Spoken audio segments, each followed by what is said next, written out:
No politics, no BS, dead in hip hop, R&B review. Y'all know we do this like once every 2-3 years. Whenever Weeknd drops, me and Mike C-Town, y'all already see it's only us two. The Weeknd After Hours. Look, man, make sure that you support everything we do. Stay safe, stay quarantined. You see, we remote. We ain't in person. No gloves, no nothing. We in the comfort of our own homes. Again, the Weeknd After Hours. This is the third time that me and Mike review a Weeknd project. But Weeknd really doesn't need that much of an intro. But sometimes we forget the accolades. Mm-hmm. And the Weeknd has won 3 Grammys, 2 AMAs, 9 Billboard Music Awards, 9 Juno Awards. I don't know what the Juno is. And he's been nominated for an Academy Award as well. And he, I don't know. Yeah, he is the first. He is the first artist to simultaneously hold 3 top positions on the Billboard Hot R&B songs, which was Can't Feel My Face, Earned It, and The Hills. And The Hills went diamond. That's crazy. Well, I think that obviously is his biggest hit. Like that joint, it had everything. It had the loudness of a big record. It had the poppiness. It had like enough hip hop influence in it. Like it was that joint for the Weeknd. I don't think he's ever been able to top that one in terms of just how big it was. But After Hours, me and Mike talked a little bit about this project. Just away from the cameras and stuff like that. And Mike, you said that you didn't want to listen to none of the singles or anything. I did say that, but when I was listening to the album, I realized I had heard one of the singles. Probably Heartless, the one that first came out. Yeah. Yes, I had heard that one. I guess I just forgotten or something. I don't know. I got you. But that's the one that had the video for it, right? Yeah. I saw the video and everything. I don't know what I was thinking. Okay, so let me ask you: did listening to that give you like a different mindset of where this album was gonna go? Yeah, that song is very different from the majority of this album. Yep. That song sounds more like something that would have been on Starboy, to me at least, or maybe Beat It Between the Madness. It sounded like one of the older kind of poppier joints. Mm-hmm. But the rest of the songs on here, like the first half, is even vastly different from the second half. Like this is a weird album. It is. Now this album is unlike anything else Weeknd has put out, even though I feel you feel the influences from other albums on this project. Like I know when we were talking off camera, I told you I felt a lot of Beauty Behind the Madness meets rock. What is it? Starboy. I always fuck that damn album up. But to me, it has a little bit of both of those. And then upon further listening, I feel like it has even more influences from other projects. Yeah, from the trilogy stuff. From the trilogy stuff, exactly. But it is completely different because it doesn't just flow one way at all on this project. So like when you listen to Heartless, to me, it reminds me of The Hills. It reminds me of Beauty Behind the Madness. It reminds me of that. So in my head, I'm like, oh shit, okay, he going back to that. And it wasn't that, but I'm cool with that because like it starts with Alone Again. And this is very airy, very spacey, just like Trilogy. Yep. And it starts there. And remember I told you, I felt like he was talking that shit again where he's on his own thing. Like he's on his like, yo, fuck love, fuck this, fuck that. And that's kind of where he starts. Like, I'm alone again. Even though I had this chick, we've been through our stuff, like everything that he goes through, it always seems like Weeknd can never really sustain any type of love. See, and that is the one thing that I slightly disagree with you. Because when you said he's back on his bullshit, I was like, oh, here we go. He's going to be talking about drugs and fucking. But he's not. He's talking about being heartbroken. Like, if you listen to Alone Again, the lyrics, bro, he's talking about being at a strip club and paying the stripper as many ones as he needs to pay to make her stick around. Because he doesn't want to be alone again. Like, But that's what I was saying. Like for me, it felt like he was talking a lot about that on the trilogy as well. It was just a different perspective though. Yeah. Because I want to say it's either Hardest to Love or Escape from LA, when he says like he literally has to leave LA to kind of get better. Mm-hmm. Like if you go back to the trilogy, and I want to say on one of the trilogy songs where, you know, Weeknd was talking about Cali is the mission. So like way back he was trying to get to Cali. Now he's realizing like Cali and his fast life and, you know, trying to love somebody out here. This shit ain't the move, bro. I gotta go back to Toronto. Y'all right. I thought that was interesting too, because I didn't make that connection. I don't remember what song it was either, but I know he did say something about Cali in one of his other songs, and I know he bought a couple houses in California. But then he was saying on here that it wasn't like it sounded like he was trying to convince the girl he was with that they would both be better off if they left California. Like the only reason their relationship was dissolving is because they were living in LA. Yep. It almost comes across as dry begging. Because and that's not a negative thing, because we've all been there. We've all been there. But this album almost comes across as he's so in love with, we assume it's Bella Hadid.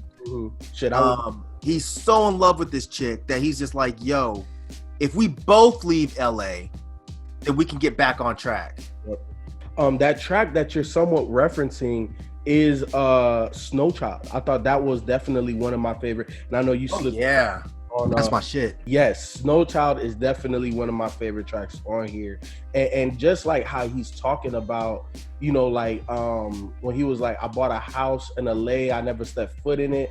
I got a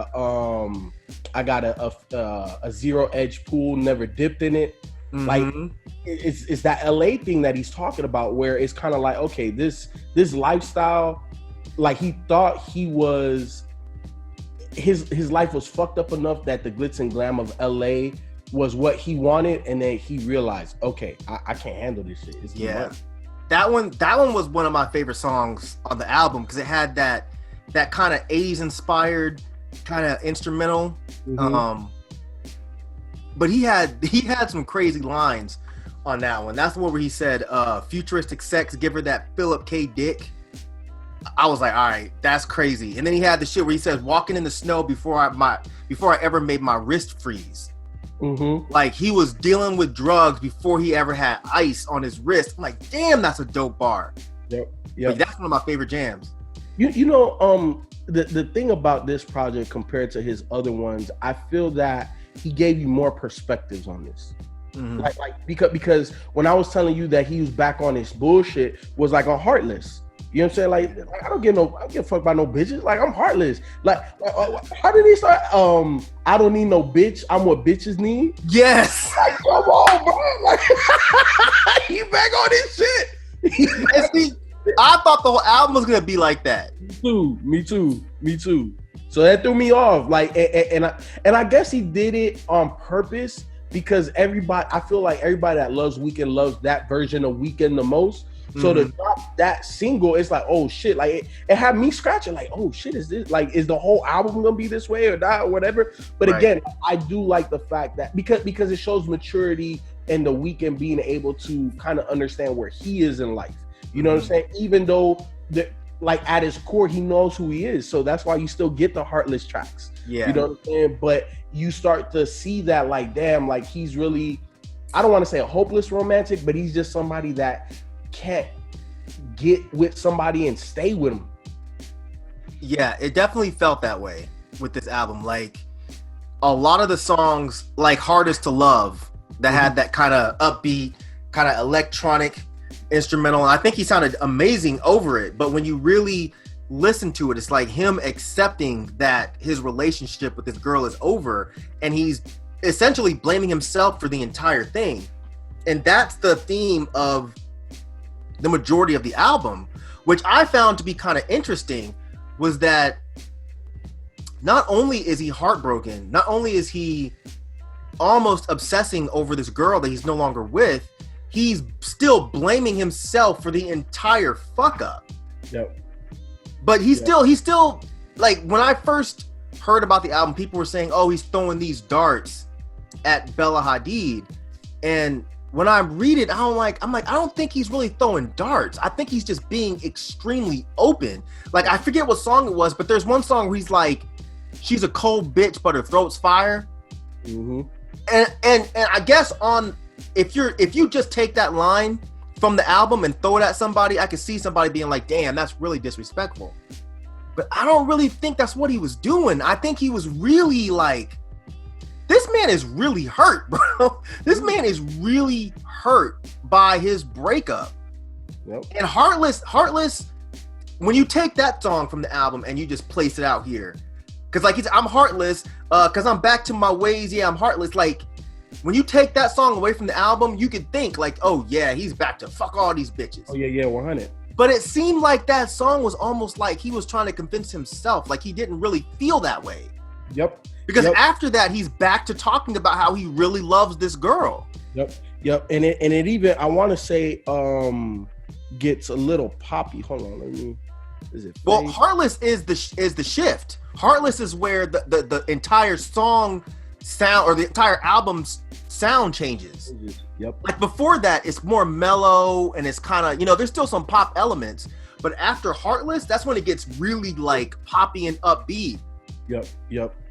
Yeah, so I think that's the thing. One of the things I always loved about Weeknd is that he's always been open with his life, and I think that this album shows that you can go from Heartbreak, then you could be like, man, fuck that bitch, I'm good, like I'm the Weeknd, and then you're like, damn, but like I really miss her, like I'm still doing this, that, whatever. Like, so it really gives you like again just a lot of different perspectives that you never got in one project, because Starboy was very much so I'm in love and I'm a star, like I'm out, like it's almost like he was out of the closet, you know what I'm saying, like this is me and I'm happy and y'all can't tell me shit. Beauty Behind the Madness also displayed where he was yearning for that love, but he was still too much in that playboy mode to man, fuck that shit. Like, I ain't getting in love with nobody, and then eventually he did. So like this is, again, that's why I say this is like the mixture of both of those. Yeah. You feel everything that Weeknd has gone through in these relationships. This is like the perfect cap for that trilogy. It is. You know what I'm saying? It's like you just said, it's like I'm fucking all these chicks, I'm in this playboy mode, I'm doing drugs, I'm having a good time. Then I fall in love.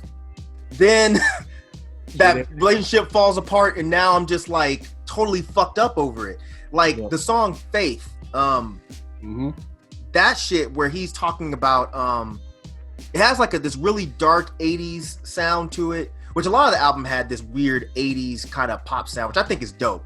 But it had these lines about I choose Vegas if they offer Heaven's Gate, which Heaven's Gate is those dudes that did the applesauce and killed themselves, whatever.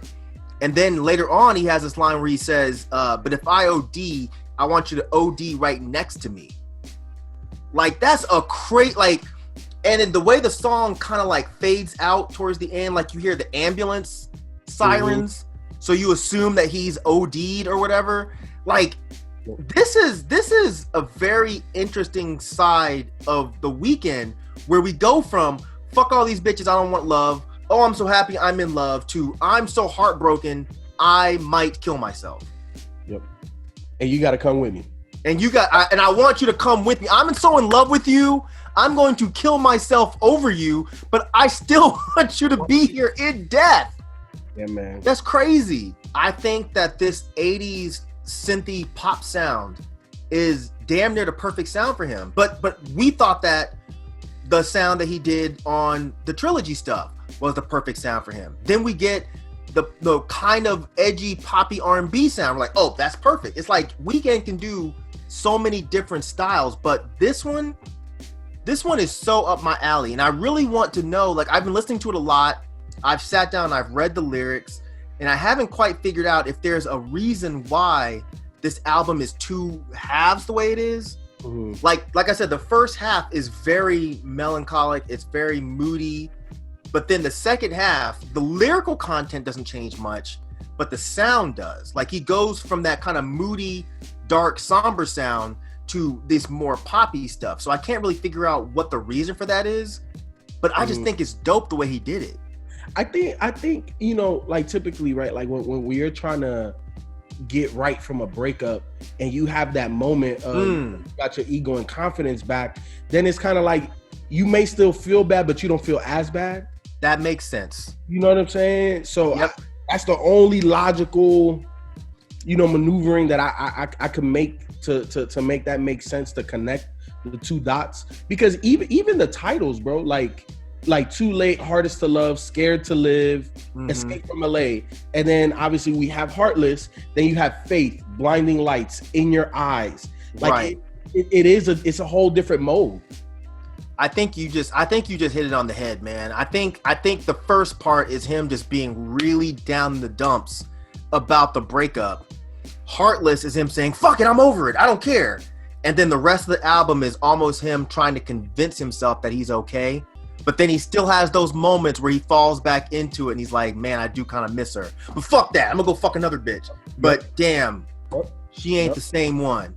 Yeah, I think you're right with that. Yeah, because even like Repeat After Me, I don't know why the hell he called it an interlude. That shit is like damn 3 minutes. You know what I'm saying? But another track where he's on is like I don't give a fuck type shit, where he's seducing this girl and just like do everything I'm telling you to do, like what Simon says. It is. So yeah, man, he kind of always he goes back and forth. Did you like In Your Eyes? Oh hell yeah, that shit sound like some shit off of Scarface soundtrack. Yeah, that was that 80s shit right there. Man, when that sax came in, boy, oh my God. Like that's something I was not expecting on that song. When that sax came in and did that solo, I was like, bro, Weeknd, I don't know what the fuck you're on right now, but this is it. This is it. Man. And he even closed it out perfectly with Bleeding Out. He did. It was like a perfect closer for this album. Like this is definitely one of his best albums. It's gotta be. 100. So, all right, Mike. So, what are some of your favorite tracks on this joint? All right, favorite tracks. I'm going with Alone Again, Snow Child, Heartless, Faith,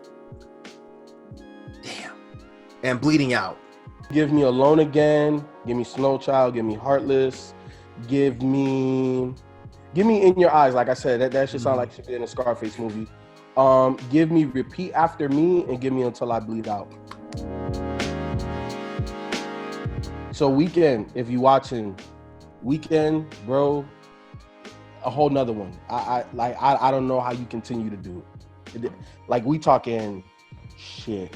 Hey, you know what? Weeknd, I've challenged several people. I don't think nobody has a better discography than you.